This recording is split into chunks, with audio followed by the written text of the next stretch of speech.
Strong stand तो इसलिए लिए जाते हैं कि उनको नेगोशिएट करने के हवाले से असल में साथ साथ इश्यूज़ जो हैं वो एक केयर टेकर प्राइम मिनिस्टर के हवाले से भी चल रहे थे। तो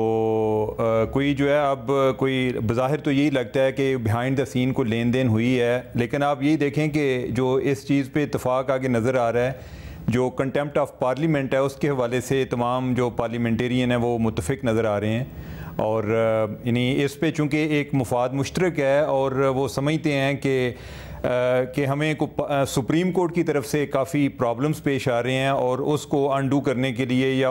उसको न्यूट्रलाइज करने के लिए अब ये पार्लियामेंट इस तरफ चल पड़ी है। बाकी जो आप बात कर रही थी कि जो अवाम के मुफादात हैं, मेरे ख्याल कि उनकी एक सानवी हैसियत है। आइडियली तो ये होना चाहिए था कि एक कंटेम्प्ट ऑफ पब्लिक का भी बिल आना चाहिए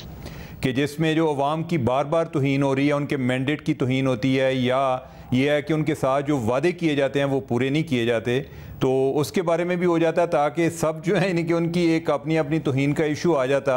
अब मीडिया के लिए अलग से इनकी तौहीन का एक इशू आ जाता जो आगे उससे पहले सुप्रीम कोर्ट पर आप बात नहीं कर सकते, या ओवरऑल एक जो अदालती निज़ाम है उसके हवाले से आपको बड़ी सोच समझ के बात करनी पड़ती है क्योंकि तौहीन का ख़तरा मौजूद है। हमारे जो पार्लियामेंटेरियन हैं उन्होंने अपने साथ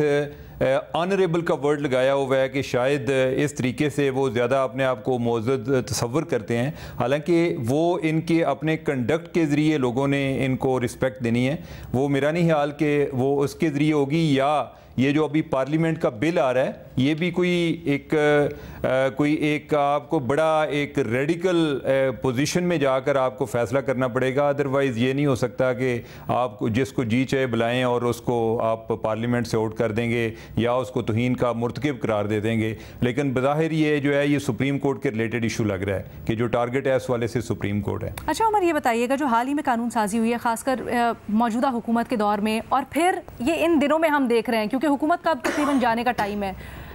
तो इसमें जो कानून साजी हुई है इससे आपको लगता है कि पार्लियामेंट के ऊपर और सियासतदानों के ऊपर ख़ास तौर पर अवाम का एतमाद उठ रहा है?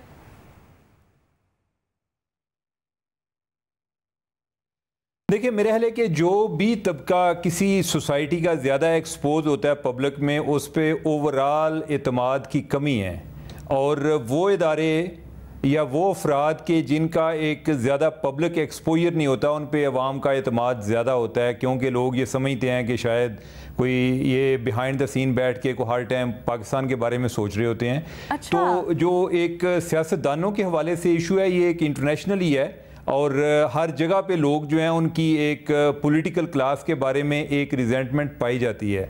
अब ये है कि पॉलिटिकल क्लास जो है ये अपने आप को हर टाइम मजलूम तस्वर करती है। ये अभी आज तक इस एहसास से बाहर नहीं हुए, ये हर टाइम यही फील करते हैं कि इनके साथ बहुत ज़्यादती हो गई है, इनको अवाम के साथ होती हुई ज़्यादती इतनी नज़र नहीं आती, लिहाजा वो